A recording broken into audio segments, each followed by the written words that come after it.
আসসালামু আলাইকুম। দেশ এবং দেশের বাইরে যে যেখান থেকে শুনছেন সবাইকে স্পোর্টস বাংলা আপডেট চ্যানেল থেকে জানাচ্ছি শুভেচ্ছা। চলে এলাম আরও কিছু নতুন আপডেট নিয়ে। আমরা সবাই জানি রিয়াল সোসিয়েদাদ বনাম বার্সেলোনা ম্যাচে বিতর্কিত রেফারিংয়ের ঘটনা ঘটেছিল। সেই ম্যাচের রেফারির দায়িত্ব পালন করেছিলেন হেসুস গিল মানজানো এবং তার বাজে রেফারিং তীব্র সমালোচনা তৈরি করেছিল পুরো ফুটবল বিশ্বে এবং স্প্যানিশ ফুটবল ফেডারেশন সেই ঘটনাটিকে আমলে নিয়েছে।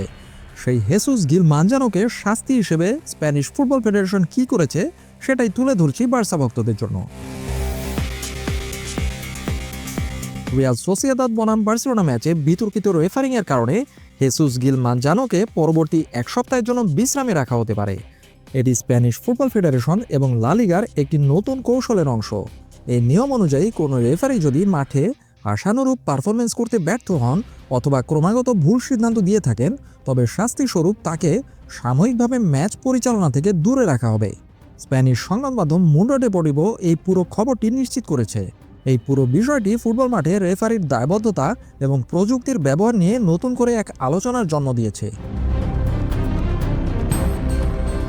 যদিও স্প্যানিশ ফুটবল ফেডারেশন বলছে যে এই রেফারিকে রেস্ট দেওয়া হচ্ছে, কিন্তু সমালোচক এবং দর্শকদের কাছে এই বিষয়টি একটি অলিখিত নিষেধাজ্ঞা হিসেবেই মনে হচ্ছে।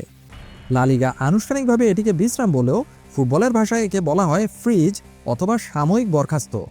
যখন একজন রেফারি বড় কোনো ভুল করে থাকেন, যেমন রবার্ট লেভানডোভস্কির অফসাইড গোল নিয়ে যে বিতর্ক হয়েছিল গত সিজনে এবং এই সিজনে রিয়াল সোসিয়েদাদের বিপক্ষে ম্যাচে গিল মানজানো যে ভুল করেছিলেন, তখন তাকে পরের সপ্তাহে ম্যাচ না দেওয়া মানে হলো লিগ কর্তৃপক্ষ স্বীকার করে নিচ্ছে যে ওই ম্যাচে রেফারির সিদ্ধান্তটি ভুল ছিল। এটি রেফারিদের উপর একটি পরোক্ষ চাপ সৃষ্টি করবে, যাতে ভবিষ্যতে তারা সিদ্ধান্ত নেওয়ার ক্ষেত্রে আরও বেশি সতর্ক হয়ে থাকে।